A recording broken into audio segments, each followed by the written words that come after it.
Hi everyone, welcome to another video. Today we are going to discuss a brand new topic, which is going to be about orthotropics. Now I don't believe we've discussed this yet in terms of fitness, but I found out probably about a year ago is that this is one of the areas that is the least developed, used, and let's say in terms of the structure of what we are going to talk about, the least exercised out of the entire body, and the effects you will see from it are absolutely huge, and especially based on how often we actually show this part of the body.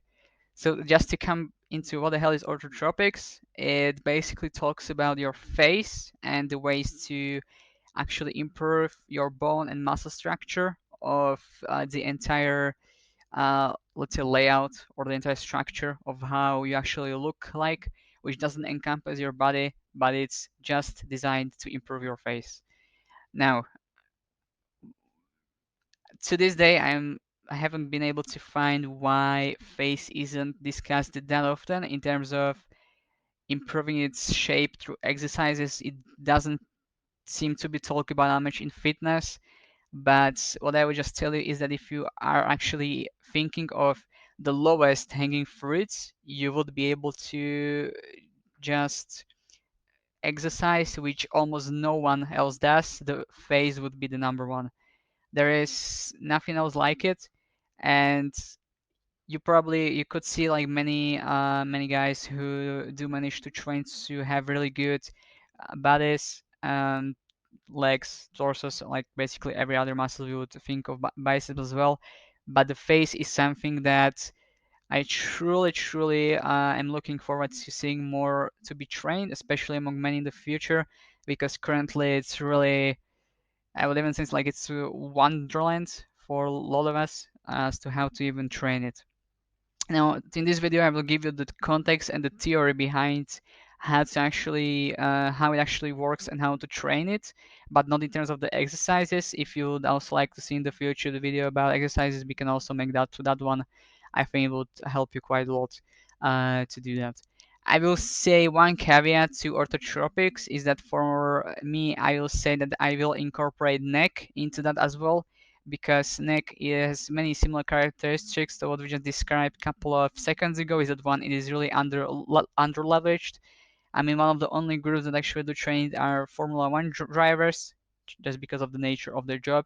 And all of times, people with actually bigger necks are kickboxers, for example. I mean, it's again the part of their job.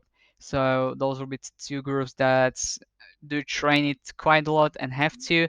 But otherwise, even the people who do fitness seem to mostly focus on the body. And even in terms of the literature and the content we are able to see, orthotropics really isn't among them at all yet, and hopefully that will also change.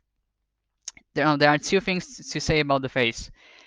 One which we'll start with the first one, which will be very familiar with all of us, is that muscle contains of both muscles and bones, which means that it works like any other muscle structure that we could think of, such as biceps, abs, or calves as well, and which means that the more you use it, the better it will look, the bigger it will be, and the bones, even though like a huge structure of the face are bones, they will automatically adjust over time based on the size of the muscles and also based on the shape of the muscles you will be able to get. What's the beautiful part of this is that you are able to concretely target the different muscles on your face based on how you actually want your face to look like. And even the better thing about this is that by my assumption, I haven't seen studies on this, but most likely there would be at this point, is most likely based on my own experience over the past year, the face more likely has more nerve endings around the whole face than in other body parts, so you are able to much more easily see whether you are actually targeting the correct part of the face. This is really important because there are parts of the face you do not want to have bigger. For example, the muscle in here, which I think is around the maxilla bone, uh, which is quite big, for example, in infants or babies because they suckle all the food, and it basically makes those muscles in here, which are basically around and below the cheeks, to get bigger, and they have quite a bit of a round head. This is what you do not want to have. The best case scenario for us as men would be to have more, let's say, like as a rectangle face, or kind of going into the V shape as well, which would basically mean that you would really like to train the jaw, the submental zone in here, and also the muscles basically over the cheek. That will be basically your three main areas you would like to think of, but I will tell you that you can also split those two areas and basically think of an outer U, which is basically this jaw portraying up to the ears, and then the inner U as well, which is basically up to the around the mouth, and those are the two areas you could think of. I will tell you one thing is that for the inner you, the best thing you could be able to do, and which you don't even have to do exercises for, is to actually be proper human. And what I mean by that is to breathe through your nose, and to have, when you are resting, when you don't have any food anywhere, your tongue should rest at the top of your mouth.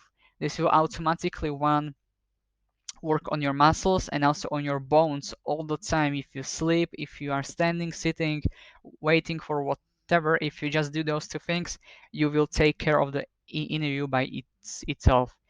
If you will do the exact opposite of that, it will get worse, and you will have much worse face shape, which I will mention is that the face shape also has many other side effects, which could even be related up to having headaches or even the wrong body posture up to your legs. So the weird thing about the face is that it basically acts on every other part of your body, even through minuscule changes, such as having your teeth positioned correctly. And the reason why it does that is because it sits at the top of your body, so it basically has a top-down effect on a lot of structures below it. Now, fortunately, if you have the fucked up face, it doesn't happen often that it will also affect your body that much. But there are so many cases now up to this point is that we see that it clearly does impact even other parts of your body just from the way your face is shaped. So it isn't just about being, let's say, more attractive or having higher health with your face or having more respect, but it will directly impact the rest of your body and how you will feel about it as well. So now, to actually portray back for this body fat part, what I will mention is that if you do train your face with the exercises, what we've just discussed is that the face has two things. It has both fat. If you are overweight, you will have this more circular shape. So even if you will have lots of muscles, not lots of muscles, but you have exercised quite a bit your muscles to actually get the better shape of your face, you might not necessarily see that immediately, especially if you have higher body fat. You can think of the face more like as an abs, is that if you have higher body fat, you just won't be able to see them that much, but you can still think of them especially as abs. Is that if you train the correct parts of your face, for example, for abs, that would be if you train the lower abs, the top abs will just come up because that's how the whole shape of the abs is actually structured. So for that body part, you don't necessarily need to train the whole ab structure, just the low part. So for the face, you don't have to train every muscle, but as we said, if you actually try to train the jaws, the jaw part in here, which is the outer, you will do quite well. And then for this inner you itself, if you are able to just have correct body posture and basically face posture, and have correct positioning of the tongue, which is the largest muscle for 4 kilogram in your entire body. So that's basically why it's important to have the correct tongue positioning up on the roof of your mouth as well, is the main reason why you would like to have those set up quite well. In terms of when do you actually see those results, then body fat is a huge part of it. You won't be able to see the entire structure of your face without having low body fat. The best case will be to be at 12%. I won't tell you to go lower because having lower body fat, it will vary. You can go to 11 or 10, but the 12 would be good because on the average for people who actually do make it is the one that is the most sustainable to actually have. you could aim for 8% body fat, but again, is that sustainable that much for you? Because you'll have to make so many sacrifices in terms of the food choices, the timing of your food, the time you put into all of those. So I think that will be something that you'll need to actually look out for. Let me actually turn on my phone because getting some messages at this point. But to basically come back to this, for the orthotropics, you will really like to think about this face structure. Now, to come back to the second point for the neck, the reason why I've added it is that I do believe that um, you can basically think of neck as incorporating it into the same exercise regime or exercises as you do for the face. And the reason why neck is so important is because it's such a low hanging fruit as well, is that only what you need to do is to actually have it widened, and the easy way to do that is to basically do exercises even with some plates where you're actually able to basically move up your head. You can even lie on a bench with your head sticking out of it, and you are able to just use plates either through chains or just put them also on your head and just use that as a neck builder. What's amazing about that is the neck is just huge, so you will be able to see the improvement on that fast, and I mean really fast. Uh, and for the neck, what truly matters is mainly the size. So even if you won't have low body fat percentage, just having large neck is really important. I think neck is similar to face, is that it isn't exercised often. So this is additional thing that you can do to basically optimize your exercise in terms of the whole body, and not just to focus, for example, on the chest, on the legs, on the biceps, triceps, and any other thing you would focus on, but to also have, especially the neck being wider, to have that whole structure actually come together. So hopefully this whole structure for the face and neck made quite a bit of sense to you and helped you.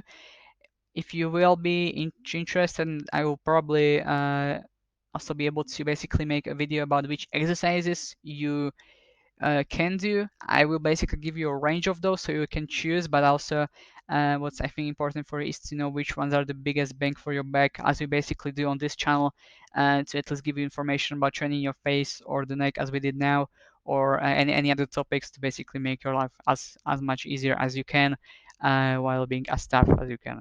So hopefully this was quite a bit helpful, and thank you so much.